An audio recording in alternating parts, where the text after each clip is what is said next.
نحمده ونصلي ونسلم على رسوله الكريم أما بعد أعوذ بالله من الشيطان الرجيم بسم الله الرحمن الرحيم شهر رمضان الذي أنزل فيه القرآن هدى للناس وبينات من الهدى والفرقان فمن شهد منكم الشهر فليصم ومن كان مريضا أو على سفر فعدة من أيام أخر يريد الله بكم اليسر ولا يريد بكم العسر وَلِتُكْمِلُوا الْعِدَّةَ وَلِتُكَبِّرُوا اللَّهَ عَلَى مَا هَدَاكُمْ وَلَعَلَّكُمْ تَشْكُرُونَ صدق اللہ العظیم۔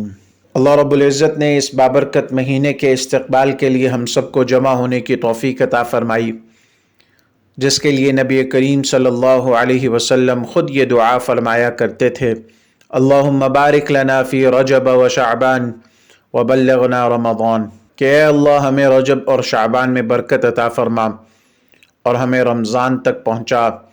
پھر اس رمضان کے آنے سے پہلے نبی کریم صلی اللہ علیہ وسلم نے ایک مرتبہ صحابہ کرام رضی اللہ تعالیٰ عنہم اجمعین کو جمع کیا اور استقبال رمضان کے حوالے سے نبی کریم صلی اللہ علیہ وسلم نے رمضان کی حقیقت اور اس کی اہمیت اور اس میں کرنے کے کام نبی کریم صلی اللہ علیہ وسلم نے سکھائے۔ نبی کریم صلی اللہ علیہ وسلم نے اسی طرح رمضان سے پہلے رمضان کے حوالے سے صحابہ کرام رضی اللہ تعالیٰ عنہم اجمعین کو جمع کر کے کچھ نصیحتیں فرمائی تھیں، اور وہ پوری نصیحتوں کا مجموعہ حدیث کی کتاب بیہقی کے اندر باب شعب الایمان میں حضرت سلمان فارسی رضی اللہ تعالیٰ عنہ سے وہ پورا خطبہ منقول ہے۔ آج کی اس نشست میں یہ آرزو ہے کہ نبی کریم صلی اللہ علیہ وسلم نے جو خطبہ دیا تھا اس کا ایک ایک لفظ ہم سن لیں کہ استقبال رمضان کے حوالے سے نبی کریم صلی اللہ علیہ وسلم نے ہمیں خود کیا باتیں بتائیں۔ ظاہر ہے کہ اس سے زیادہ قیمتی بات کوئی اور ہو نہیں سکتی۔ حضرت سلمان فارسی رضی اللہ تعالیٰ عنہ سے روایت ہے کہ نبی کریم صلی اللہ علیہ وسلم نے ہمیں رمضان سے ایک دن پہلے جمع کر کے ایک خطبہ ارشاد فرمایا۔ اس خطبے کا ایک ایک لفظ میں عرض کرتا جاؤں گا، ساتھ ساتھ ترجمہ کرتا جاؤں گا۔ ہر پوائنٹ اور ہر نقطے پر نبی کریم صلی اللہ علیہ وسلم نے اس رمضان کے بارے میں کیا کیا ارشاد فرمایا۔ نبی کریم صلی اللہ علیہ وسلم نے اس خطبے میں ارشاد فرمایا، یا ایھا الناس قد اظلکم شہر عظیم، اے لوگو تم پر ایک عظیم مہینہ، عزت والا مہینہ سایہ کرنے والا ہے، وہ برکت مہینہ ہے۔ شہر فیہ لیلۃ خیر من الف شہر، اس میں ایک رات ہے جو 1000 مہینوں سے بہتر ہے۔ آپ کو معلوم ہے کہ لیلۃ القدر اس وقت کی بات ہے جب نبی کریم صلی اللہ علیہ وسلم نے گزشتہ امتوں کی عمریں بتائی تھیں۔ اتنی طویل عمریں ہوتی تھیں، ان امتوں کی 1000 سال عمر ہوتی تھی ایک بندے کی۔ ممکن ہے کہ بعض حضرات کے ذہن میں یہ آئے کہ کیا وہ مستند روایات ہیں کہ اتنی طویل عمریں ہوتی تھیں؟ تو اس کا جواب یہ ہے کہ تمام روایات ایک طرف اور حضرت نوح علیہ السلام کے بارے میں قرآن مجید میں ایک آیت اس دلیل میں کافی ہے کہ وَلَقَدْ أَرْسَلْنَا نُوحًا إِلَىٰ قَوْمِهِ فَلَبِثَ فِيهِمْ أَلْفَ سَنَةٍ إِلَّا 50 عَامًا، کہ ہم نے نوح علیہ السلام کو ان کی قوم میں بھیجا، وہ اپنے قوم میں ٹھہرے رہے، الف سنۃ الا 50 عاما، 1000 سال 50 سال کم، یعنی 950 سال حضرت نوح علیہ السلام اپنی قوم میں رہے۔ اتنی لمبی عمریں ہوتی تھیں۔ اس پر نبی کریم صلی اللہ علیہ وسلم سے صحابہ کرام رضی اللہ تعالیٰ عنہم اجمعین نے عرض کیا کہ یا رسول اللہ صلی اللہ علیہ وسلم، پھر تو ہم ساری زندگی عبادت کرتے رہیں اور امت محمدیہ صلی اللہ علیہ وسلم کی عمریں اتنی کم ہیں، ایسی صورت میں پھر تو ہم ان کی نیکیوں تک نہیں پہنچ سکتے۔ اللہ رب العزت نے یہ شب قدر عطا فرمائی کہ لیلۃ القدر خیر من الف شہر، یہ شب قدر 1000 مہینوں سے بہتر ہے۔ اگر آپ 1000 مہینوں کے سال بنانا چاہیں تو یہ بنیں گے 83 سال 4 مہینے، یعنی ایک انسان ایک رمضان میں اپنی زندگی کے اندر شب قدر پالے تو اسے 83 سال 4 مہینے کے برابر نہیں بلکہ خیر من الف شہر، اس سے بھی بہتر بدلہ دیا جائے گا۔ یہ وہ بات ہے جو نبی کریم صلی اللہ علیہ وسلم نے فرمائی کہ فیہ لیلۃ خیر من الف شہر، کہ اس مہینے میں ایک رات ہے جو 1000 مہینوں سے بہتر ہے۔ پھر نبی صلی اللہ علیہ وسلم نے فرمایا جعل اللہ تعالی صیامہ فریضۃ وقیام لیلہ تطوعا، اللہ نے اس مہینے کے اندر روزہ رکھنا فرض قرار دیا ہے اور رات کو قیام یہ تطوع قرار دیا ہے، ایسی نفلی عبادت جو سنت مؤکدہ ہے یعنی تراویح۔ فرض روزہ آج وقت کی بہت بڑی ضرورت ہے کہ آج خاص طور پر نئی نسل بچوں اور بچیوں کے ذہنوں کے اندر بھی یہ بات بٹھائی جائے، گھر کا ماحول بنایا جائے کہ رمضان کا روزہ فرض ہے۔ آج کل گھروں میں جو یہ ماحول بنا ہوا ہے کہ رمضان کے اندر بھی آپ حضرات تو بہت نیک ہیں ماشاءاللہ، لیکن معاشرے کے اندر صبح کا ناشتہ بھی اسی طرح میز پر لگتا ہے اور دوپہر کا کھانا بھی اسی طرح میز پر لگتا ہے، پورے گھر کے اندر پورے رمضان میں تصور ہی نہیں ہوتا کہ روزہ بھی فرض ہے۔ یہ ایمان والوں کے گھر ایسے نہیں ہونے چاہیے۔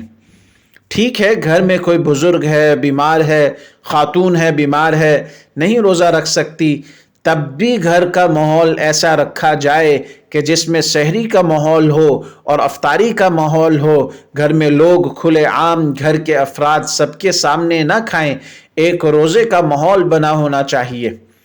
میں سلام پیش کرتا ہوں ان بزرگوں کو اور ان سربراہان کو جو گھر میں اگر کوئی مہمان آ جائے رمضان کے مہینے میں، چاہے کتنا ہی اہم ہو، سوال ہی نہیں پیدا ہوتا کہ روزے کی حالت میں اکرام کریں۔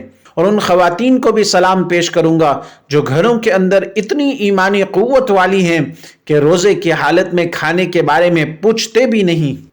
نبی کریم صلی اللہ علیہ وسلم نے سمجھایا اور ہمارے مفتیان کرام اور علماء کرام ہمیں سکھاتے ہیں کہ اگر کوئی بیمار ہو، مرد ہو یا عورت ہو، وہ شرعی عذر کی وجہ سے روزہ نہ رکھ سکے تو اسے تشبہ بالصائمین یعنی روزے داروں کے ساتھ مشابہت اختیار کرنی چاہیے۔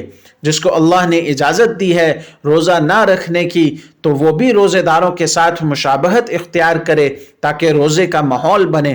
اس لیے آج وقت کا تقاضا ہے کہ نبی کریم صلی اللہ علیہ وسلم نے جو ارشاد فرمایا جعل اللہ تعالی صیامہ فریضۃ، اس نسل کو بار بار بتایا جائے کہ اللہ نے رمضان کا روزہ فرض قرار دیا ہے۔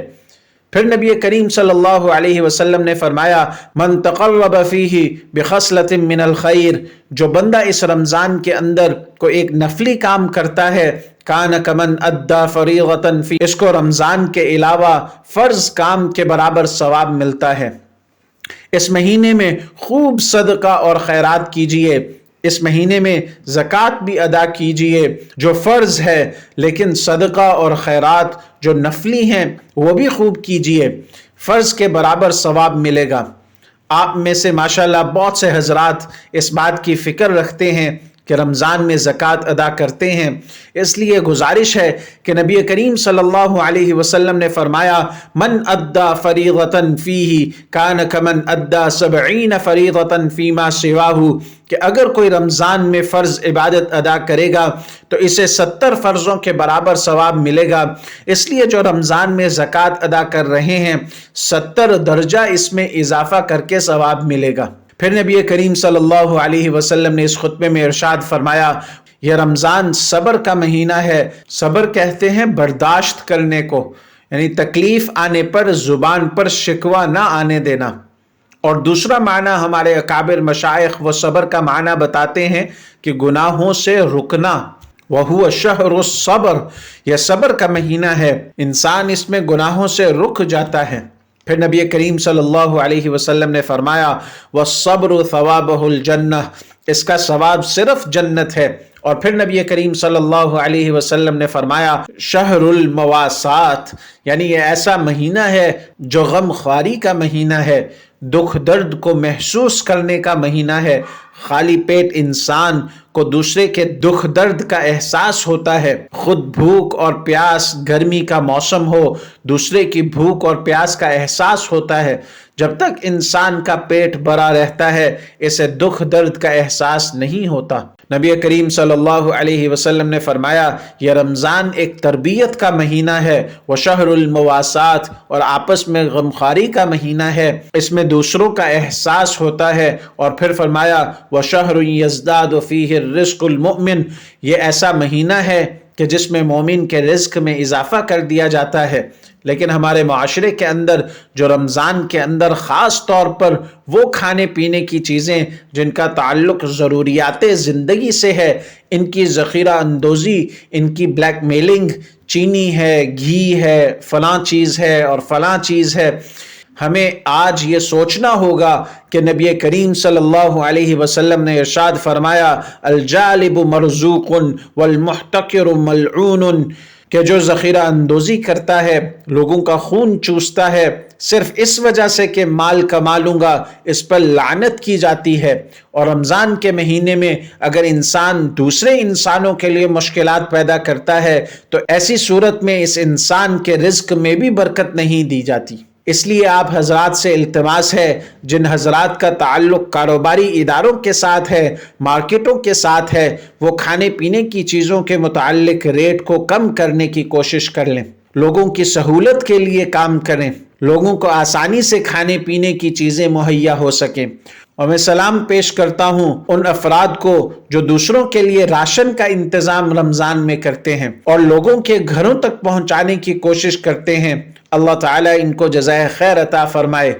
پھر نبی کریم صلی اللہ علیہ وسلم نے فرمایا من فطر فیہ صائما کان لہ مغفرۃ لذنوبہ، کہ جو شخص اس رمضان کے مہینے میں روزہ افطار کرواتا ہے تو اس شخص کے تمام گناہوں کی معافی مل جاتی ہے اور جہنم کی آگ سے آزادی مل جاتی ہے۔ وَكَانَ لَهُ مِثْلُ أَجْرِهِ، اور اس بندے کو روزہ رکھنے والے کی طرف سے ثواب ملتا ہے۔ لیکن ایک صاحب بہت ہی قابل، سمجھدار، بڑے دین کی فکر رکھنے والے کہنے لگے میں رمضان میں کسی کے ہاں روزہ افطار نہیں کرتا، لیکن ان صاحب کا جو لہجہ تھا وہ کچھ اور تھا۔ تو جب انہوں نے یوں کہا کہ میں دوسروں کے گھر میں جا کر افطاری نہیں کرتا تو میں نے عرض کیا کہ کیوں؟ تو کہنے لگے کہ عجیب بات نہیں کہ سارا دن میں روزہ رکھوں، بھوکا پیاسا رہوں اور افطاری وہ کرائے اور ثواب وہ لے جائے۔ تو ان صاحب کو بالکل یہی حدیث نبی کریم صلی اللہ علیہ وسلم کا یہ خطبہ سنایا کہ جس میں نبی کریم صلی اللہ علیہ وسلم نے آپ کے اس سوال کا جواب دے دیا۔ نبی کریم صلی اللہ علیہ وسلم نے خطبے میں یہ فرمایا وَكَانَ لَهُ مِثْلُ أَجْرِهِ مِنْ غَيْرِ أَنْ يَنْقُصَ مِنْ أَجْرِهِ شَيْءٌ۔ نبی کریم صلی اللہ علیہ وسلم نے فرمایا کہ روزہ کھلوانے والے کو روزہ رکھنے والے کے برابر ثواب ملتا ہے، اور روزہ رکھنے والے کے ثواب میں کمی کیے بغیر، یہ نہیں کہ اس کے حصے میں سے کمی کر کے اس کو دے دیا جاتا ہے، اس کو پورا ثواب ملتا ہے۔ اس لیے میرے عزیزان محترم، رمضان کے اندر بھرپور کوشش کی جائے کہ رمضان کا روزہ افطار کروائیں۔ آج وقت کا تقاضا ہے کہ گھروں کے اندر ماحول بنایا جائے کہ روزہ افطار کروایا جائے۔ مہنگائی کا دور ہے، گھر کی پوری پڑ جائے یہی کافی ہے۔ ایک سوال ہے معاشرے کا کہ عجیب بات نہیں کہ جب نبی کریم صلی اللہ علیہ وسلم خطبہ دے رہے تھے کہ رمضان سے پہلے تمام صحابہ کرام رضی اللہ تعالیٰ عنہ مجمعین کو جمع کر کے وہاں ایک صحابی نے یہی سوال کر دیا، یہ والا سوال بھی بیہقی کی اس حدیث میں موجود ہے۔ صحابی نے سوال کر لیا نبی کریم صلی اللہ علیہ وسلم سے، یا رسول اللہ صلی اللہ علیہ وسلم لیس کلنا یجد ما نفطر بہ الصائم، ہم میں سے ہر ایک اتنی چیزیں نہیں پاتا کہ روزہ داروں کو روزہ افطار کروائے، ہم میں سے ہر ایک کے پاس اتنی گنجائش نہیں ہے کہ روزہ افطار کروائیں۔ وہی سوال جو ہمارے معاشرے کے ذہنوں میں آتا ہے، آج کل ہمارے ہاں روزہ کھلوانے کا یہ تصور افطار پارٹیوں نے مسخ کر کے رکھ دیا۔ روزہ کھلوانے کا تصور جو دین نے سکھایا تھا، اسے آج کل افطار پارٹیوں نے مسخ کر کے رکھ دیا ہے، اس کا حلیہ بگاڑ دیا۔ اگر سمجھنا ہے اس اس بات کو تو صحابی کا یہ سوال کہ لیس کلنا یجد ما نفطر بہ الصائم، اے اللہ کے رسول صلی اللہ علیہ وسلم، ہم میں سے تو ہر ایک گنجائش نہیں رکھتا کہ وہ روزہ افطار کروا سکے. تو نبی کریم صلی اللہ علیہ وسلم نے جو جواب دیا وہ سننے والا ہے. فقال رسول اللہ صلی اللہ علیہ وسلم يعطي الله هذا الثواب من فطر صائما على مذقة اللبن او تمرة او شربة من ماء. یہ روزہ کھلوانے کا ثواب اللہ تعالیٰ ایک گھونٹ پانی پلانے، ایک گھونٹ دودھ پلانے والے کو اور ایک کھجور کھلانے والے کو اللہ تعالیٰ پورا ثواب عطا فرما دے گا. نہیں ہے ضرورت افطار پارٹیوں کی، ایک کھجور یا سادہ پانی روزے دار کو پلا دیجئے، روزہ کھلوانے کا ثواب آپ کو مل جائے گا. اتنا آسان ہے دین. لیکن نبی کریم صلی اللہ علیہ وسلم کے اس خطبے کے الفاظ سننے کے بعد وہ حضرات جو صاحب ثروت ہیں اور صاحب استطاعت ہیں، جو بہت اچھی طرح افطاری کروا سکتے ہیں، بعد میں کھانا بھی کھلا سکتے ہیں، وہ کہیں ہاتھ نہ کھینچ لیں کہ ہم نے استقبال رمضان کی مجلس میں بیان سنا تھا کہ افطار پارٹیوں نے روزہ کھولنے کی حیثیت کو مسخ کر دیا ہے، اور ایک گھونٹ پانی اور ایک گھونٹ شربت کا گلاس، بس ایک کھجور، اسی سے افطار ہونا چاہیے. اب صاحب ثروت اور صاحب استطاعت حضرات اپنا ہاتھ نہ کھینچیں، اس لیے کہ نبی کریم صلی اللہ علیہ وسلم نے اس خطبے میں اصحاب ثروت کے لیے کچھ اور بھی ارشاد فرمایا. وہ حضرات جو صاحب استطاعت ہیں یہ وہ سن لیں کہ ایک کھجور اور ایک گھونٹ پانی اور شربت پر نہ آئیں. وہ اس خطبے میں نبی کریم صلی اللہ علیہ وسلم کے ارشاد میں ایک اور جملہ سنیں. ایک طرف وہ لوگ جن کے پاس کھلانے کو کچھ بھی نہیں اور روزہ افطار کروائیں، اور ایک وہ جو لوگ کھانا بھی کھلا سکتے ہیں، بہت اچھی طرح کئی افراد کی افطاری بھی کروا سکتے ہیں. وہ یہ جملہ غور سے سنیے. نبی کریم صلی اللہ علیہ وسلم نے فرمایا وَمَنْ أَشْبَعَ صَائِمًا سَقَاهُ اللَّهُ مِنْ حَوْضِ شَرْبَةً لَا يَظْمَأُ حَتَّى يَدْخُلَ الْجَنَّةِ. اس خطبے میں ارشاد فرمایا وَمَنْ أَشْبَعَ صَائِمًا، جو روزے دار کو پیٹ بھر کر کھانا کھلا دے، سَقَاهُ اللَّهُ مِنْ حَوْضِ شَرْبَةً، تو اللہ تعالیٰ میرے حوض کوثر سے اس کو پانی پلائے گا. لا يظمأ حتى يدخل الجنہ، پھر وہ پیاسا نہیں ہوگا یہاں تک کہ وہ جنت میں داخل ہو جائے گا. اس لیے اصحاب ثروت اور اصحاب استطاعت ایک کھجور اور ایک گھونٹ پانی پر نہ آئیں. دونوں کے لیے نبی کریم صلی اللہ علیہ وسلم نے الگ الگ تعلیم دی ہے. اس لیے نبی کریم صلی اللہ علیہ وسلم نے یہ تعلیم دی، اور یہی دین کی سمجھ ہے کہ انسان دیکھے کہ میرے لیے دین نے کیا حکم دیا ہے. اگر میں صاحب استطاعت ہوں تو میرے لیے کیا حکم ہے، اور اگر میرے پاس کچھ دینے کے لیے نہیں ہے تو میرے لیے کیا حکم ہے. تو میں کیسے روزہ افطار کرواؤں؟ نبی کریم صلی اللہ علیہ وسلم کے اس خطبے میں سمجھنا ہوگا. پھر نبی کریم صلی اللہ علیہ وسلم نے اس خطبے میں ارشاد فرمایا وَهُوَ شَهْرٌ أَوَّلُهُ رَحْمَةٌ وَأَوْسَطُهُ مَغْفِرَةٌ وَآخِرُهُ عِتْقٌ مِّنَ النَّارِ. نبی کریم صلی اللہ علیہ وسلم نے ارشاد فرمایا یہ رمضان ایک ایسا مہینہ ہے، وَهُوَ شَهْرٌ أَوَّلُهُ رَحْمَةٌ، اس کا پہلا عشرہ رحمت ہے، وَأَوْسَطُهُ مَغْفِرَةٌ، اور اس کا درمیانہ عشرہ مغفرت ہے، وَآخِرُ، اور آخری عشرہ وَآخِرُهُ عِتْقٌ مِّنَ النَّارِ، اور آخری عشرہ جہنم کی آگ سے آزادی کا ہے.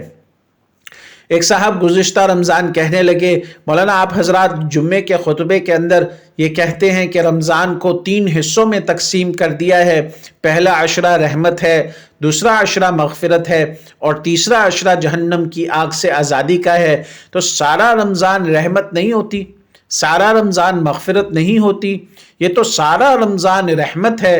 ایک ہفتے ایک عشرہ علماء کرام پتہ نہیں کیوں قید لگا دیتے ہیں. تو وہ صاحب ماشاءاللہ بہت دیندار، بہت دین کی سمجھ رکھنے والے، پورا مہینہ رحمت کا یہ ایک عشرہ کیوں کہتے ہیں؟ ان صاحب کو پھر یہی والا خطبہ سنایا اور یہ سمجھایا کہ یہ علماء کی تقسیم نہیں ہے، یہ تو آخری نبی حضرت محمد صلی اللہ علیہ وسلم نے اپنے خطبے میں تقسیم فرمائی ہے، یہ انسانوں کی بنائی ہوئی تقسیم نہیں ہے. یہ سنن بیہقی کے اندر حضرت سلمان فارسی رضی اللہ تعالیٰ عنہ سے پورا خطبہ منقول ہے. اولہ رحمت و اوسطہ مغفرت و آخرہ عتق من النار. اس خطبے کے اندر یہ الفاظ ہیں، نبی کریم صلی اللہ علیہ وسلم نے فرمایا اس کا پہلا عشرہ رحمت ہے، دوسرا عشرہ مغفرت ہے، اور تیسرا عشرہ جہنم کی آگ سے آزادی کا ہے۔ میرے عزیزان محترم، یہاں الحمدللہ بہت سارے تاجر موجود ہیں، دفاتر کے مالکان موجود ہیں، جو فیکٹریوں کے مالکان ہیں، کاروباری اداروں کے مالکان ہیں، جن کے ساتھ بہت سے کام کرنے والے ہیں۔ اس خطبے کا آخری جملہ سننے والا ہے، نبی کریم صلی اللہ علیہ وسلم نے ارشاد فرمایا، وَمَنْ خَفَّفَ عَنْ مُلُوكِهِ فِيهِ غَفَرَ اللَّهُ لَهُ وَأَعْتَقَهُ مِنَ النَّارِ۔ جو شخص رمضان میں اپنے ماتحت خدمت کرنے والوں کی ذمہ داریوں میں تھوڑا سا تخفیف پیدا کر دیتے ہیں، غفر اللہ لہ، اللہ تعالیٰ ان کی مغفرت کر دیتا ہے، وَأَعْتَقَهُ مِنَ النَّارِ، اور اللہ تعالیٰ ان کو جہنم کی آگ سے آزادی دے دیتا ہے۔ میں نے بار بار عرض کیا، یہ ان حضرات کے لیے ہے جو حضرات مالکان ہیں، فیکٹریوں کے اور کاروباری اداروں کے ذمہ داران ہیں، ان کے ماتحت لوگ کام کرتے ہیں، لیکن اس جملے سے جو ماتحت کام کرنے والے ہیں وہ اپنا رویہ ہرگز یہ نہ بنائیں کہ میں نے کام نہیں کرنا، میرا روزہ ہے۔ روزے کی وجہ سے سارے کام کو ٹھپ کر دینے والے ماتحت وہ بھی اس جملے کو نہیں سمجھ پائے۔ اس لیے ہمارے معاشرے میں یہ جو رواج ہے کہ کام نہیں کرنا اور رمضان کے روزے کو عذر بنا لیں، یہ درست نہیں ہے، بلکہ ذمہ داران کو چاہیے کہ اس میں تخفیف کر دیں، مشقت والے کام نہ دیں، مشقت والے کام ٹھنڈے اوقات میں کر لیے جائیں۔ مالک اپنے خادم، اپنے ماتحت کام کرنے والے کی ذمہ داریوں میں تھوڑی سی تخفیف پیدا کر دے، ان کے ساتھ تھوڑی سی رعایت کر لی جائے۔ اس سے ہوگا کیا کہ انشاءاللہ العزیز اللہ تعالیٰ گناہ معاف کر دے گا اور جہنم کی آگ سے آزادی دے دے گا۔ اللہ رب العزت نے ہمیں آج مسنون طریقے سے رمضان سے پہلے نبی کریم صلی اللہ علیہ وسلم کو اس خطبے کو پڑھنے کی توفیق عطا فرمائی، اس پر اللہ کا شکر ادا کیجئے۔ اللہ رب العزت ہمیں استقبال رمضان کے اس خطبے کے ایک ایک جملے پر عمل کرنے کی توفیق عطا فرما دے۔ وآخر دعوانا الحمدللہ رب العالمین۔